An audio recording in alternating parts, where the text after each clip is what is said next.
Welcome to the One Year Bible, December 7, the Old Testament reading, Hosea chapter 6, verse 1, through chapter 9, verse 17. Come, let us return to the Lord. He has torn us to pieces. Now He will heal us. He has injured us. Now He will bandage our wounds. In just a short time He will restore us, so that we may live in His presence. Oh, that we might know the Lord. Let us press on to know Him. He will respond to us as surely as the arrival of dawn, or the coming of rains in early spring. O Israel and Judah, what should I do with you? Asked the Lord. For your love vanishes like the morning mist, and disappears like dew in the sunlight. I sent my prophets to cut you to pieces, to slaughter you with my words, with judgments as inescapable as light. I want you to show love, not offer sacrifices. I want you to know me more than I want burnt offerings. But like Adam, you broke my covenant and betrayed my trust. Gilead is a city of sinners, tracked with footprints of blood. Priests form bands of robbers waiting in ambush for their victims. They murder travelers along the road to Shechem and practice every kind of sin. Yes, I have seen something horrible in Ephraim and Israel. My people are defiled by prostituting themselves with other gods. O Judah, a harvest of punishment is also waiting for you, though I wanted to restore the fortunes of my people. I want to heal Israel, but its sins are too great. Samaria is filled with liars. Thieves are on the inside and bandits on the outside. Its people don't realize that I am watching them. Their sinful deeds are all around them, and I see them all. The people entertain the king with their wickedness, and the princes laugh at their lies. They are all adulterers, always aflame with lust. They are like an oven that is kept hot while the baker is kneading the dough. On royal holidays, the princes get drunk with wine, carousing with those who mock them. Their hearts are like an oven blazing with intrigue. Their plot smolders through the night, and in the morning it breaks out like a raging fire. Burning like an oven, they consume their leaders. They kill their kings one after another, and no one cries to me for help. The people of Israel mingle with godless foreigners, making themselves as worthless as a half-baked cake. Worshipping foreign gods has sapped their strength, but they don't even know it. Their hair is gray, but they don't realize they're old and weak. Their arrogance testifies against them, yet they don't return to the Lord their God or even try to find Him. The people of Israel have become like silly, witless doves, first calling to Egypt, then flying to Assyria for help. But as they fly about, I will throw my net over them and bring them down like a bird from the sky. I will punish them for all the evil they do. What sorrow awaits those who have deserted me? Let them die, for they have rebelled against me. I wanted to redeem them, but they have told lies about me. They do not cry out to me with sincere hearts. Instead, they sit on their couches and wail. They cut themselves, begging foreign gods for grain and new wine, and they turn away from me. I trained them and made them strong, yet now they plot evil against me. They look everywhere except to the Most High. They are as useless as a crooked bow. Their leaders will be killed by their enemies because of their insolence toward me. Then the people of Egypt will laugh at them. Sound the alarm. The enemy descends like an eagle on the people of the Lord, for they have broken my covenant and revolted against my law. Now Israel pleads with me, "Help us, for you are our God." But it is too late. The people of Israel have rejected what is good, and now their enemies will chase after them.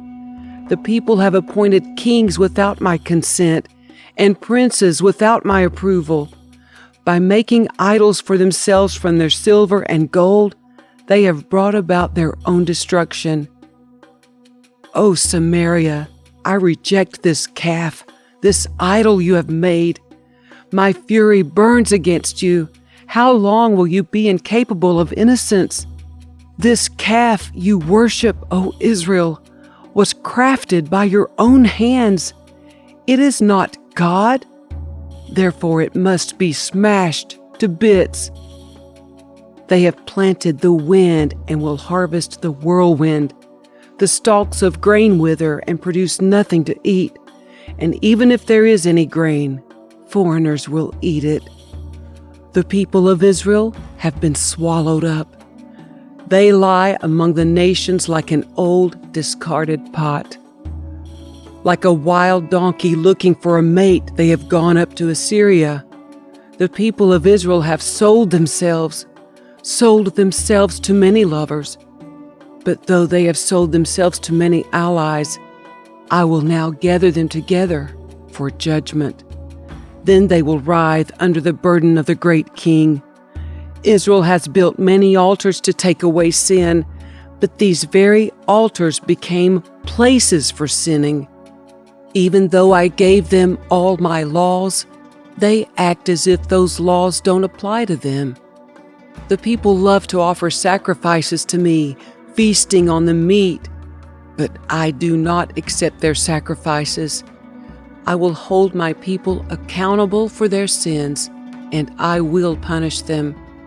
They will return to Egypt. Israel has forgotten its Maker and built great palaces, and Judah has fortified its cities. Therefore I will send down fire on their cities and will burn up their fortresses. O people of Israel, do not rejoice as other nations do, for you have been unfaithful to your God, hiring yourselves out like prostitutes, worshiping other gods on every threshing floor. So now your harvest will be too small to feed you. There will be no grapes for making new wine. You may no longer stay here in the Lord's land. Instead, you will return to Egypt, and in Assyria you will eat food that is ceremonially unclean. There you will make no offerings of wine to the Lord. None of your sacrifices there will please him. They will be unclean, like food touched by a person in mourning. All who present such sacrifices will be defiled. They may eat this food themselves, but they may not offer it to the Lord. What then will you do on festival days? How will you observe the Lord's festivals? Even if you escape destruction from Assyria, Egypt will conquer you, and Memphis will bury you. Nettles will take over your treasures of silver. Thistles will invade your ruined homes. The time of Israel's punishment has come. The day of payment is here. Soon Israel will know this all too well. Because of your great sin and hostility, you say, "The prophets are crazy, and the inspired men are fools." The prophet is a watchman over Israel for my God, yet traps are laid for him wherever he goes. He faces hostility even in the house of God. The things my people do are as depraved as what they did in Gibeah long ago. God will not forget. He will surely punish them for their sins. The Lord says, "O Israel, when I first found you, it was like finding fresh grapes in the desert. When I saw your ancestors, it was like seeing the first ripe figs of the season.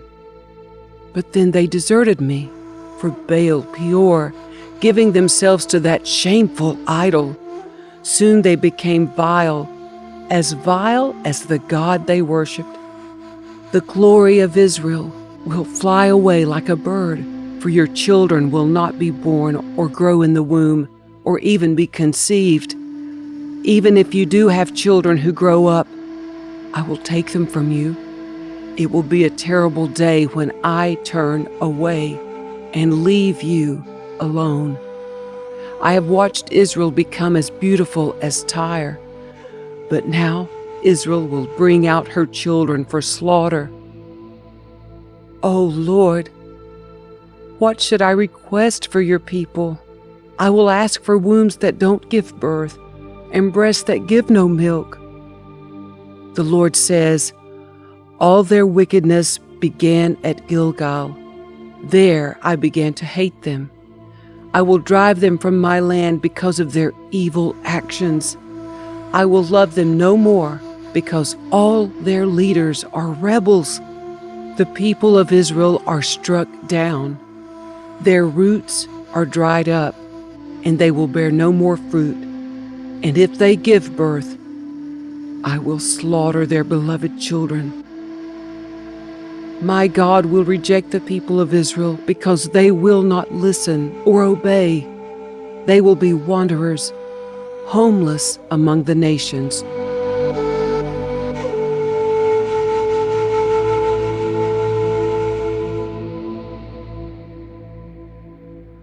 The New Testament reading, 3 John, chapter 1, verses 1 through 15. This letter is from John, the elder. I am writing to Gaius, my dear friend, whom I love in the truth. Dear friend, I hope all is well with you, and that you are as healthy in body as you are strong in spirit.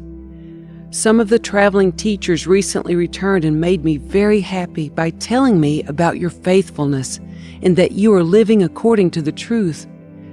I could have no greater joy than to hear that my children are following the truth.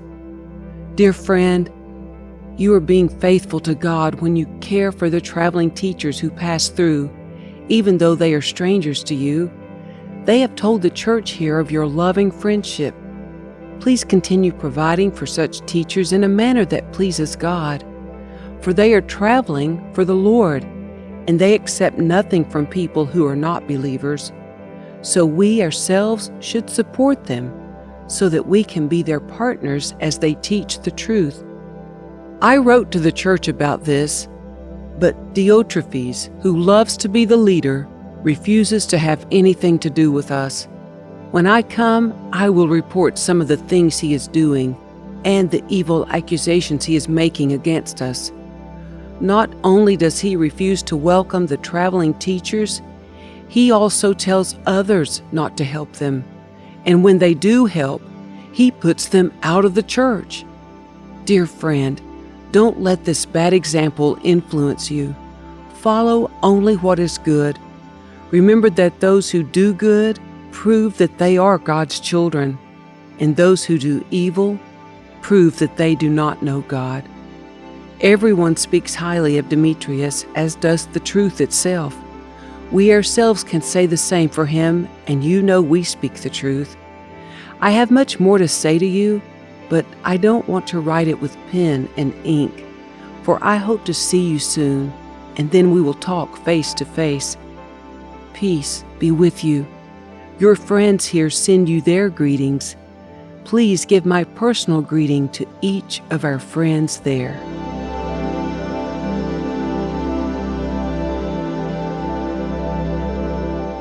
Psalm 126, verses 1 through 6. When the Lord brought back his exiles to Jerusalem, it was like a dream. We were filled with laughter, and we sang for joy. And the other nations said, "What amazing things the Lord has done for them." Yes, the Lord has done amazing things for us.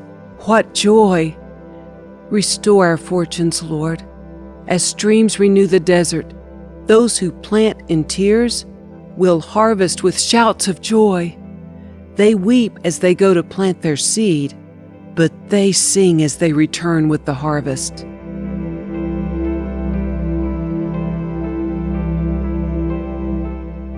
Proverbs 29, verses 12 through 14. If a ruler pays attention to liars, all his advisers will be wicked. The poor and the oppressor have this in common. The Lord gives sight to the eyes of both. If a king judges the poor fairly, his throne will last forever.